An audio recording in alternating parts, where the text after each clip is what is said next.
Particularités liées aux opérations de réhabilitation. Les opérations de réhabilitation en site occupé présentent un caractère spécifique qui nécessite des actions particulières. Mettre en place une maîtrise d'œuvre urbaine et sociale, MOUS, entreprendre les premiers contacts avec les locataires et les sensibiliser à la réhabilitation, établir un diagnostic social, effectuer les enquêtes techniques auprès des locataires. Par ailleurs, il convient de mettre en œuvre un diagnostic technique. Donc, nécessité d'un diagnostic technique. Les études de diagnostic correspondent à un état des lieux architectural et technique. Elles sont souvent réalisées par une équipe pluridisciplinaire, architectes, techniciens structures et fluides, économistes de la construction. Ces études sont indispensables à toute décision du maître d'ouvrage. Le maître d'ouvrage doit remettre au titulaire de la mission de diagnostic les renseignements en sa possession, et en particulier les expertises techniques déjà réalisées, notes de calcul, plans, rapports, etc.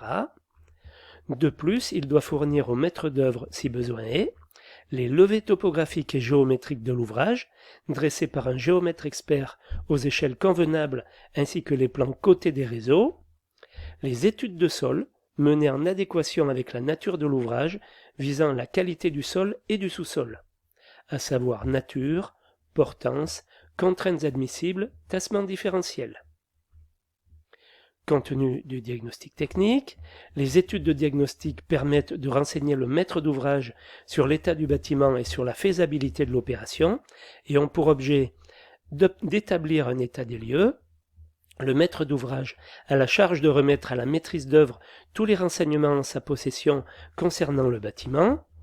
La maîtrise d'œuvre est chargée, s'il y a lieu, d'effectuer les relevés nécessaires à l'établissement de cet état des lieux, de fournir une analyse du fonctionnement urbanistique et de la perception architecturale du bâti existant, de procéder à une analyse technique sur la résistance des structures en place et sur la conformité des équipements techniques aux normes en vigueur et aux règlements d'hygiène et de sécurité, de repérer les réseaux existants cachés, et notamment les réseaux sauvages sous tension ou sous pression, etc., d'effectuer la reconnaissance des produits ou matériaux dangereux, amiante, revêtement contenant du plomb, source radioactive, etc. Donc de permettre d'établir un programme, alors compte tenu du diagnostic technique, oui on y est toujours, de permettre d'établir un programme fonctionnel d'utilisation du bâtiment, ainsi qu'une estimation financière, et d'en déduire la faisabilité de l'opération, de proposer éventuellement des études complémentaires d'investigation des existants, rémunération du diagnostic, pour les opérations de réhabilitation ou de réutilisation, l'élément de mission de diagnostic remplace l'esquisse, à savoir, soit on fait une esquisse, soit en réhabilitation on fait le diagnostic. Dans la définition donnée par l'article du Code de la commande publique, voilà, c'est ce qu'il précise. Mais le diagnostic ne fait pas partie de la mission de base prévue dans le cadre de cette loi. Ça, c'était, si vous voulez, la maîtrise d'œuvre a donc certains ouvrages, enfin, certaines missions à remplir, et le diagnostic ne faisait pas partie de certaines missions, ça c'était auparavant dans le Code de la commande publique, c'est en passe d'être modifié tout ça. Il doit être négocié quant à son contenu, de toute façon, et à sa rémunération au cas par cas. Voilà.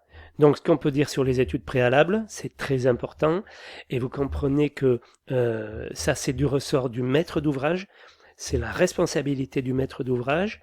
Il peut toutefois déléguer à un assistant à un maître d'ouvrage, ou une personne spécialisée, il peut le déléguer, donc c'est quelque chose qui peut vous incomber. C'est très long, là bon, vous avez compris que pour réaliser tout ça, ça peut prendre un an, voire plusieurs années, ça dépend de la nature du projet. On peut imaginer qu'une salle polyvalente, ça va aller, une salle de classe, ça peut prendre peut-être moins d'un an, mais à partir du moment où on crée un local un peu sensible, ça va prendre beaucoup plus de temps. Donc ces études préalables, c'est vraiment la base de la base du projet.